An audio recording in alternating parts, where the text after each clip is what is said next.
जय हिंद दोस्तों, आप सभी का हमारे YouTube चैनल विद्यालय एजुकेशन में स्वागत है। मैं सचिन आज आप सभी के लिए बीएसएससी इंटर लेवल एग्जाम जो आपका होने वाला है, हाल ही में उसका जो है डेट आने वाला है। अप्रैल लास्ट तक इसका एग्जाम का डेट आ जाएगा। इसके लिए जो है हम लोग पॉलिटी की जो है प्रैक्टिस क्लास लेकर आए हैं और इसमें जो है जितनी भी पॉलिटी है आपकी शुरू से लेकर के चैप्टर वाइज हम लोग जो है इसकी प्रैक्टिस करने वाले हैं, जिसका जो है ये दूसरी क्लास है। इसके पहले हमने एक क्लास कंप्लीट कर लिया है और आज हम जो है भारतीय संविधान की उद्देशिका जो प्रस्तावना है, संघ एवं राज्य क्षेत्र और भारतीय संविधान के स्रोत, अनुसूची एवं नागरिकता, इन चैप्टरों से जो है जितने भी क्वेश्चन बन सकते हैं वो सारे क्वेश्चन सॉल्व करेंगे। तो आप देखेंगे धीरे धीरे करके आपके सारे जो है जितने भी चैप्टर है पॉलिटी के इंपॉर्टेंट क्वेश्चन है वो सारे कंप्लीट हो जाएंगे। चलिए स्टार्ट करते हैं। आज की इस क्लास में आप सभी का स्वागत है। आज की क्लास का पहला क्वेश्चन है आप सभी के सामने, आर्थिक रूप से पिछड़े ईडब्ल्यूएस को आरक्षण देने हेतु संविधान में किन अनुच्छेदों को सम्मिलित किया गया है। आपने ईडब्ल्यूएस के बारे में सुना होगा, तो इसमें जो है कौन से संविधान संशोधन करके जो है इसको जोड़ा गया है। इसमें जो है अनुच्छेद जो आपका 15(6) है, 15(6) और 16(6) में जो है जो आपके दो आर्टिकल है 15(6) और 16(6), इनमें जो है संशोधन किया गया है और इसको जो है सम्मिलित किया गया है। डी ऑप्शन करेक्ट हो जाएगा। आर्थिक रूप से पिछड़े जो ईडब्ल्यूएस को आरक्षण देने हेतु संविधान के अनुच्छेद 15(6) और 16(6) के अंतर्गत सम्मिलित किया जाता है और 103वें संविधान संशोधन के द्वारा ईडब्ल्यूएस को आरक्षण प्रदान किया गया है। इसके अधीन अंतर्गत जो है ईडब्ल्यूएस वर्ग 10% आरक्षण प्रदान करने की व्यवस्था की गई। सेकेंड नंबर क्वेश्चन है, भारतीय संविधान के अनुच्छेद 14 में लिखा हुआ कानून के समक्ष समानता किस देश के संविधान से लिया गया है। कानून के समक्ष जो समानता है इसका प्रावधान आपका ब्रिटेन के संविधान से लिया गया है। एकदम आपको याद रखना है, ये बहुत बार जो है पूछा गया है एग्जाम में कि जो है कानून के समक्ष जो समानता है ये कहाँ से लिया गया है। याद रखिएगा, कानून के समक्ष समानता आपका ब्रिटेन से लिया गया है। बी ऑप्शन राइट हो जाएगा। कानून के समक्ष समानता की अवधारणा ब्रिटेन के संविधान से ली गई है और यह ब्रिटिश विधि शास्त्री प्रोफेसर डायसी के विधि के शासन के समरूप है। यह एक नकारात्मक अवधारणा है। इसका तात्पर्य है समान परिस्थिति वाले व्यक्तियों के साथ विधि द्वारा दिए गए विशेषाधिकारों तथा अधिरोपित कर्तव्यों के मामले में समान व्यवहार किया जाना चाहिए और प्रत्येक व्यक्ति देश के साधारण विधि के अधीन होगा। संविधान का भाग 3 जो है अनुच्छेद 14 से 18 समता का अधिकार प्रदान करता है। ये बात भी आपको याद रखना है। नेक्स्ट क्वेश्चन है आपका क्वेश्चन नंबर 4 है। क्वेश्चन नंबर 3 है, भारत में यदि एक देश एक चुनाव लागू किया जाता है तो भारतीय संविधान के किस अनुच्छेद में संशोधन की आवश्यकता होगी।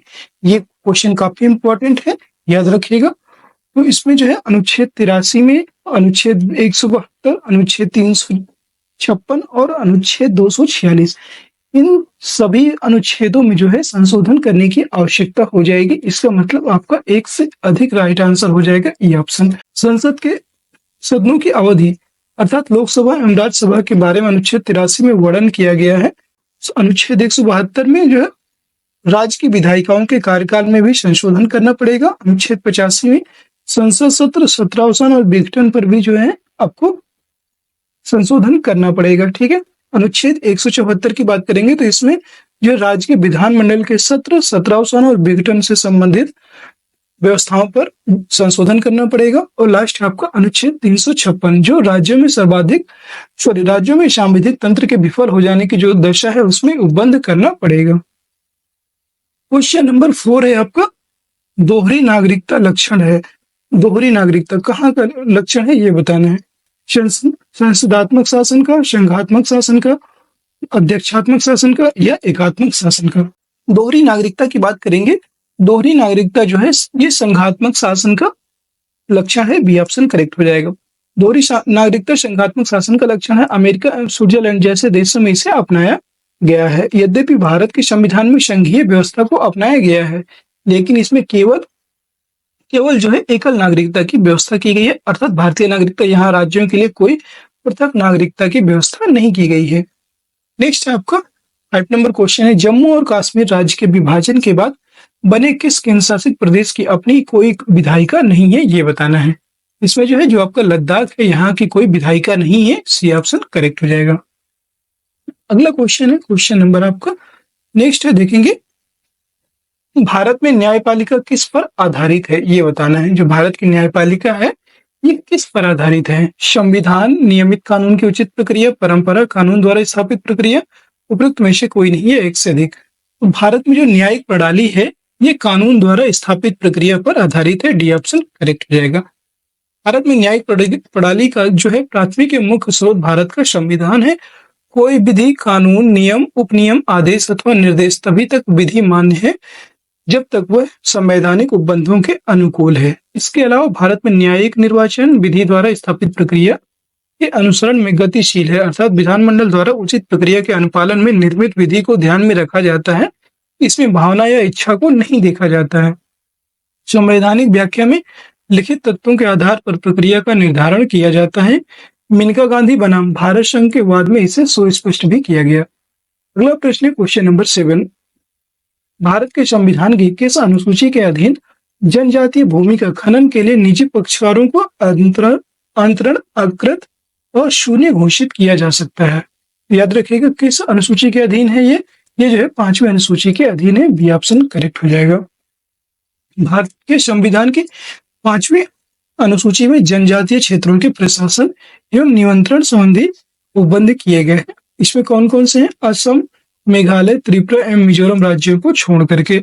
इन राज्यों का जो प्रावधान है जनजातीय क्षेत्रों का, जो ये आपके असम, मेघालय, त्रिपुरा, मिजोरम है, इनका प्रावधान संविधान के 6वीं अनुसूची में दिया हुआ है। ठीक है, इसलिए इनको छोड़ करके बाकी जितने भी राज्य हैं सभी के लिए ये लागू होता है। अनुसूची 5 अनुच्छेद 244 1 के भाग खंड 5(2) के उपबंध किया गया है कि इस संविधान में किसी बात के होते हुए भी राज्यपाल ऐसे क्षेत्र के अनुसूचित जनजातियों के सदस्यों द्वारा या उनमें भूमि के अंतरण का प्रतिषेध या निबंधन कर सकेंगे और साथ ही जनजातियों के सदस्यों को भूमि के आवंटन का विनियमन भी कर सकेंगे। नेक्स्ट क्वेश्चन है क्वेश्चन नंबर 8। भारतीय संविधान की किस अनुसूची में भारतीय भाषाओं की सूची सम्मिलित की गई है? तो जो आप सभी को पता है भारतीय संविधान के 8वीं अनुसूची में जो है भाषाओं की सूची को रखा गया है, डी ऑप्शन करेक्ट हो जाएगा। और भारतीय संविधान की जो अनुसूची इसमें कितनी भाषाओं का उल्लेख है, इसका आंसर आप लोग कमेंट कीजिएगा। ठीक है, नेक्स्ट क्वेश्चन है क्वेश्चन नंबर 9 है आपका। निम्नलिखित में से संघीय शासन की एक प्रमुख विशेषता क्या है, ये बताना है। संघीय जो शासन है इसकी एक प्रमुख विशेषता क्या है?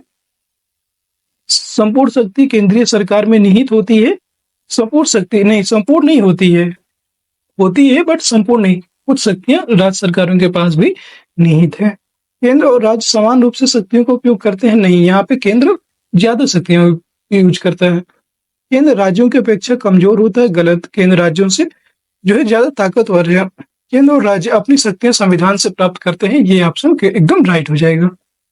संघीय शासन के अंतर्गत केंद्र और राज्य अपनी शक्तियां संविधान से प्राप्त करते हैं। संघात्मक सरकार एक ऐसी प्रणाली है जिसमें केंद्रीय तथा स्थानीय सरकारें एक सामान्य प्रभुसत्ता के अधीन होती हैं। भारतीय संविधान के संघात्मक लक्षण के अंतर्गत संविधान की सर्वोच्चता संविधान के द्वारा केंद्र सरकार और इकाइयों की सरकारों में शक्तियों का विभाजन, लिखित और कठोर संविधान तथा स्वतंत्र उच्चतम लिखित और कठोर संविधान तथा स्वतंत्र उच्चतम न्यायालय आदि शामिल है, याद रखिएगा। अगला क्वेश्चन है क्वेश्चन नंबर 10 है आपका। निम्नलिखित में से क्या संविधान की 11वीं अनुसूची में शामिल नहीं है?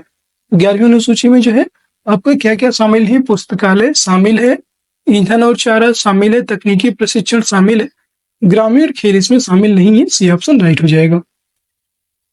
11वीं अनुसूची में टोटल जो है 29 विषय रखे गए हैं, ये आपको याद रखना है। क्वेश्चन नंबर 11 है 73वें संविधान संशोधन अधिनियम 1992 की जो है 11वीं अनुसूची अनुच्छेद 243 जी द्वारा कितने विषयों को पंचायतों के प्रशासनिक नियंत्रण में रखा गया है? पंचायतों के प्रशासनिक नियंत्रण में जो है इसमें 29 विषय रखे गए हैं, अभी जस्ट आपको बताया 29 विषय। ठीक है, क्वेश्चन नंबर 12 है आपका। जानवरों के प्रति क्रूरता की रोकथाम को भारतीय संविधान की किस सूची में रखा गया है? क्रूरता के प्रति जो रोकथाम है इसका जो है प्रबंध किया गया है समवर्ती सूची में।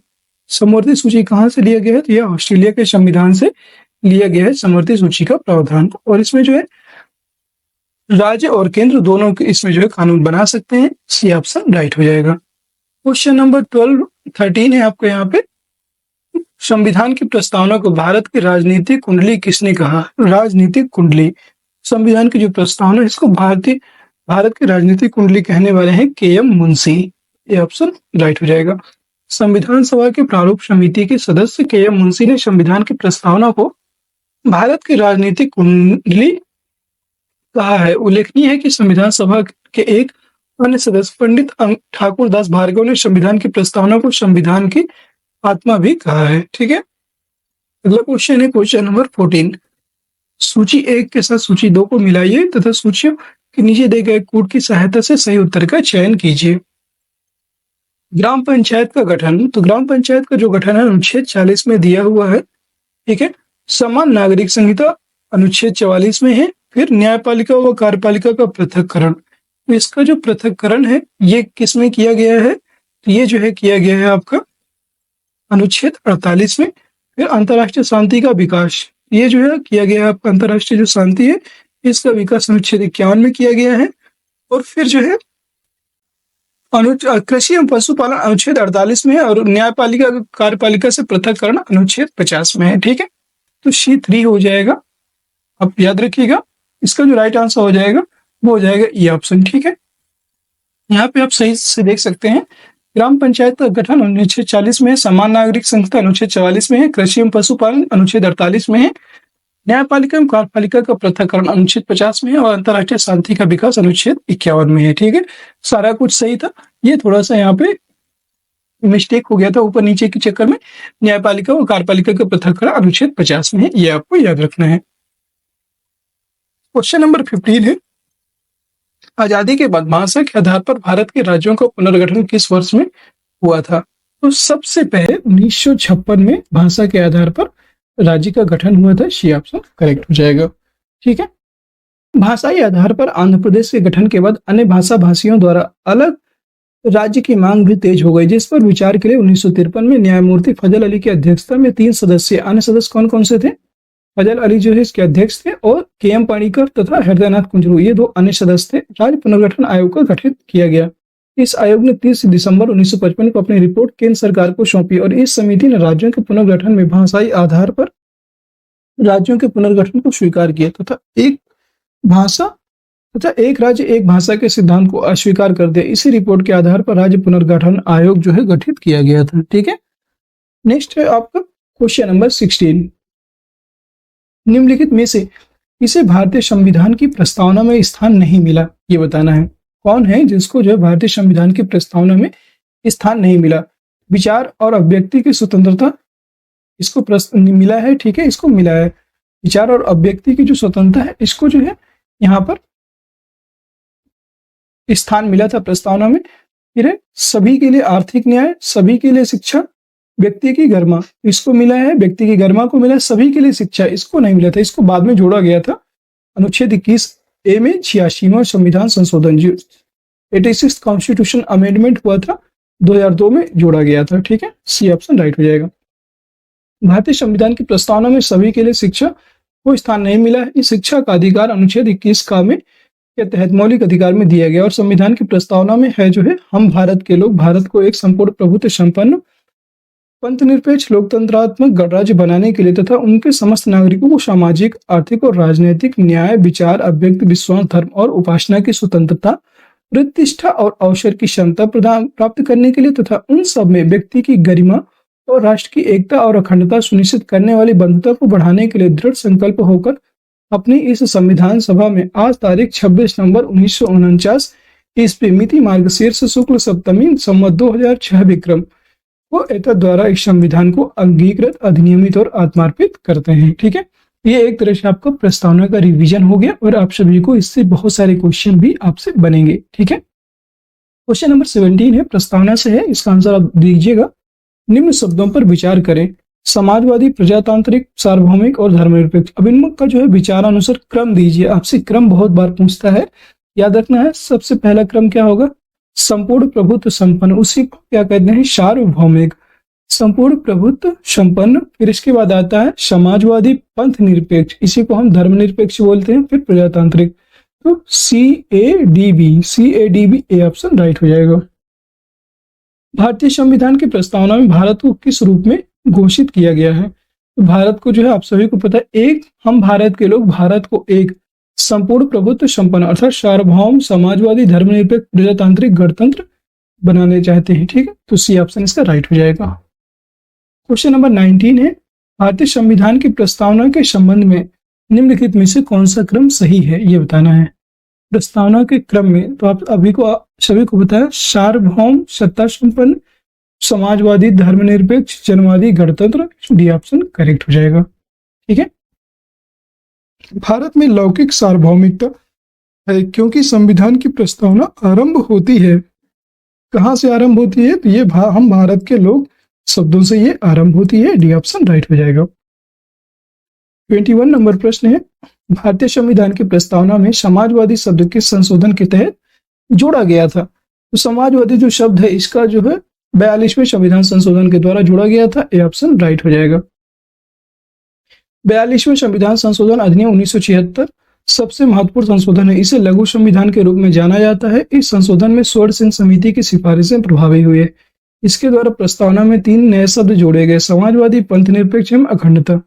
नागरिकों के मूल कर्तव्यों को जोड़ा गया है, नया भाग 4 का है, और 5 विषयों का राज्य सूची में समवर्ती सूची में स्थानांतरण जैसे शिक्षा, वन, वन्यजीवों एवं पक्षियों का संरक्षण, नापतोल और न्याय प्रशासन एवं उच्चतम और उच्च न्यायालय के अलावा सभी न्यायालयों का गठन और संगठन भी इसमें शामिल है। क्वेश्चन नंबर 22 है, भारतीय संविधान की प्रस्तावना प्रियम्बल में किस संशोधन द्वारा समाजवादी एवं धर्मनिरपेक्ष शब्द जोड़े गए हैं, ये बताना है। ये जो है आपका 42वें संविधान संशोधन के द्वारा जोड़ा गया, सी ऑप्शन करेक्ट हो जाएगा। क्वेश्चन नंबर 23 है, भारत के संविधान की प्रस्तावना में निम्नलिखित में से किस एक को पहले मुख्य रूप में सम्मिलित नहीं किया गया है, ये बताना है। किस एक को जो है पहले एक मुख्य रूप में सम्मिलित नहीं किया गया। ठीक है, स्वतंत्रता और समानता, धर्मनिरपेक्ष और प्रजातंत्र, समाजवाद और समानता, समाजवाद और धर्मनिरपेक्षता। तो इसका जो है राइट आंसर हो जाएगा, वो हो जाएगा समाजवाद और धर्मनिरपेक्षता, ये ऑप्शन करेक्ट हो जाएगा। ठीक है,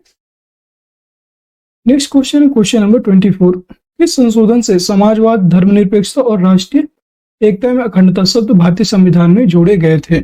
यह 42वें संविधान संशोधन 1976 में जोड़े गए थे, याद रखिएगा, ए ऑप्शन करेक्ट हो जाएगा। क्वेश्चन नंबर 25 है, निम्नलिखित में से कौन सा भारतवर्ष को एक धर्मनिरपेक्ष राज्य के रूप में वर्णित करता है। तो ये जो है मौलिक जो संविधान की प्रस्तावना है, संविधान की प्रस्तावना जो है इसमें धर्मनिरपेक्ष राज्य के रूप में वर्णित करता है भारतवर्ष को, डी ऑप्शन करेक्ट हो जाएगा। भारतीय संविधान की प्रस्तावना में भारतवर्ष को एक पंथनिरपेक्ष राज्य घोषित किया गया है। पंथनिरपेक्ष शब्द जो है 42वां संशोधन अधिनियम 1976 के द्वारा जोड़ा गया। अगला क्वेश्चन है क्वेश्चन नंबर 26, भारतीय संविधान की प्रकृति क्या है। भारतीय जो संविधान है इसकी प्रकृति है आपकी, जो भारतीय संविधान की जो प्रकृति है तो ये जो है कैसी है, ना तो बहुत लचीला है ना बहुत ही कठोर है। ठीक है, तो संघीय, एकात्मक, संसदीय, इनमें से कोई नहीं, D option, E option right हो जाएगा। ठीक है, अब देख सकते हैं भारतीय संविधान की प्रकृति के बारे में विद्वानों के मत इस प्रकार है। डॉक्टर भीमराव अंबेडकर ने कहा कि भारतीय संविधान परिस्थितियों के अनुसार एकात्मक और संघात्मक हो सकता है। ठीक है, यहाँ पे देखिए इनमें से कोई नहीं का अर्थ ये नहीं कि ये उपयुक्त में से एक से अधिक, यही मतलब हो सकते हैं, क्योंकि देखिए संघीय भी है, एकात्मक और संसदीय भी है, इसमें सिर्फ एक नहीं है, बहुत सारी चीजें इसमें शामिल हैं। ठीक है, भारतीय संविधान एक आदि संघीय संविधान है। SR बोम्बई बनाम भारत संघ के वाद में उच्चतम न्यायालय ने कहा है भारतीय संविधान परिसंघीय संविधान है। उपयुक्त विवेचन से स्पष्ट है कि भारतीय संविधान की जो प्रगति है संघात्मक एवं एकात्मक दोनों का मिश्रण है। यह संघात्मक होते हुए एकात्मकता की ओर झुकी हुई है। नेक्स्ट क्वेश्चन है क्वेश्चन नंबर 27। अगर आपके क्वेश्चन में एग्जाम में आता है ऐसा क्वेश्चन तो आपको उपयुक्त में से एक से अधिक ही लगाना है, याद रखेंगे।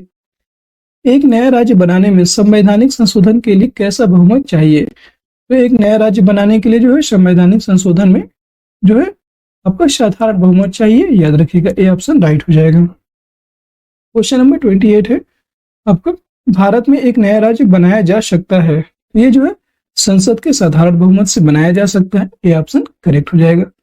अब यहाँ पे मिलान करना है, संघ सूची, राज्य सूची, समवर्ती सूची। तो संघ सूची में जो है आपके कितने विषय हैं, संघ सूची में आपके जो है ये 97 प्रविष्टियां हैं, ये 97 विषय हैं। राज्य सूची में आपके जो है 66 विषय हैं, समवर्ती सूची 47 प्रविष्टियां। तो ए सी बी, ए सी बी, बी ऑप्शन इसका राइट हो जाएगा। नेक्स्ट क्वेश्चन है 30 नंबर, निम्नलिखित में से कौन सा विषय समवर्ती सूची में है? आपको बताना है समवर्ती सूची में कौन सा है, ठीक है। ये आपको 47th बीपीएससी प्री में पूछा गया था, और इसमें जो है जो समवर्ती सूची में है शिक्षा है, ठीक है, और कृषि आपका राज्य सूची में है, पुलिस भी राज्य सूची में है, ठीक है, रक्षा आपका जो है केंद्र सूची में है, ठीक है। ये समूह सूची में, बी ऑप्शन इसका राइट हो जाएगा। ये समवर्ती सूची में है, शिक्षा दोनों में है, राज्य सूची और संघ सूची दोनों में है। 31 नंबर क्वेश्चन है, भूमि सुधार के विषय के अंतर्गत जो है कौन क्या है? तो भूमि सुधारों के अंतर्गत जो है राज्य सूची का विषय आता है, सी ऑप्शन करेक्ट हो जाएगा। भारतीय संविधान की 7वीं अनुसूची में वर्णित राज्य सूची के अंतर्गत भूमि सुधारों को सम्मिलित किया गया। भूमि सुधार के कार्यों को कारगर बनाने के लिए 9वीं अनुसूची का प्रावधान किया गया था। 32 नंबर प्रश्न है, भारतीय नागरिकता नहीं प्राप्त की जा सकती है जन्म द्वारा, देशीकरण द्वारा, किसी भूभाग में सम्मिलन द्वारा, भारतीय बैंक में धन जमा करके। भारतीय बैंक में धन जमा करके नहीं प्राप्त की जा सकती, डी ऑप्शन करेक्ट हो जाएगा। 5 शर्तें हैं जिनके द्वारा आप नागरिकता प्राप्त कर सकते हैं 1955 के अनुसार, ठीक है। जन्म से, वंश के आधार पर, पंजीकरण द्वारा, प्राकृतिक रूप से तथा क्षेत्र समाविष्ट के आधार पर, ठीक है। नेक्स्ट क्वेश्चन है क्वेश्चन नंबर 33, भारतीय संविधान की 10वीं अनुसूची का संबंध है। तो 10वीं अनुसूची जो है यह दल बदल विरोधी कानून से संबंधित है, डी ऑप्शन राइट हो जाएगा। नेक्स्ट क्वेश्चन है क्वेश्चन नंबर 34 है, भारतीय संविधान के जिस धारा के अनुसार विधानसभा का गठन होता है वह है? कौन सी धारा के अंतर्गत विधानसभा का गठन होता है? धारा 170 के तहत, सी ऑप्शन राइट हो जाएगा। नेक्स्ट क्वेश्चन क्वेश्चन नंबर 35, निम्नलिखित में से कौन भारतीय संघ का 28वां राज्य है? 28वां राज्य की बात करेंगे, ये आपका जो है बिहार सीडीपीओ प्रारंभिक परीक्षा 2005 का प्रश्न है। तो उस समय जो 28वां राज्य बना था आपका, याद रखिएगा, उस समय 28वां राज्य झारखंड का सृजन हुआ था, ठीक है। 2005 में जो की बात करेंगे तो आपका झारखंड उस समय राज्य बना था 28वां, ठीक है। और वर्तमान में 28वां राज्य कौन सा है, इसका जो है कमेंट कीजिएगा आंसर, ठीक है। नेक्स्ट क्वेश्चन है 36, भारत ने सुदृढ़ केंद्रों के साथ संघीय ढांचा फेडरल सिस्टम का विचार कहां से लिया है? संघीय जो ढांचा है इसका जो है कहां से विचार लिया है? कनाडा से, बी ऑप्शन करेक्ट हो जाएगा। भारत ने जो सुदृढ़ केंद्र के साथ संघीय ढांचा है इसका विचार कनाडा से लिया है। राज्यपाल की नियुक्ति, संघ एवं राज्य के बीच शक्ति विभाजन, अवशिष्ट शक्ति आदि भी जो है कनाडा से ही लिया गया है, ठीक है। और दोस्तों आज की क्लास आपके यहीं तक। आज की क्लास में 36 क्वेश्चन थे, लेकिन उम्मीद है आपको आज की क्लास बहुत पसंद आई होगी, क्योंकि आज की क्लास में आपको बहुत कुछ नया और जो है अच्छा जानने को मिला होगा। बहुत सारे अच्छे क्वेश्चन थे, सारे के सारे बिहार स्पेशल से थे, मतलब बिहार के एग्जाम में पूछे गए प्रश्न हैं, और उनका जितना भी मतलब व्याख्या है वो सारी कुछ भी आपको जो है यहाँ पे करवाई गई है।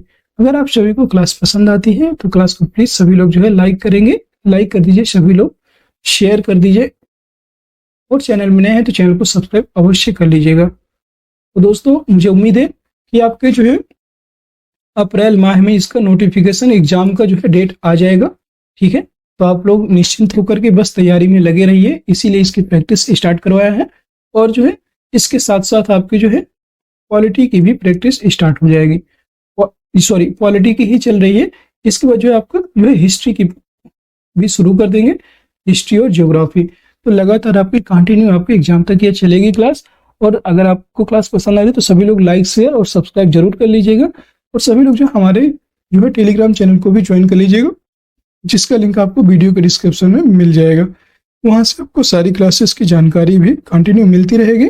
मिलते हैं फिर किसी नेक्स्ट वीडियो में, तब तक के लिए जय हिंद, जय भारत, आप सभी का दिन शुभ हो।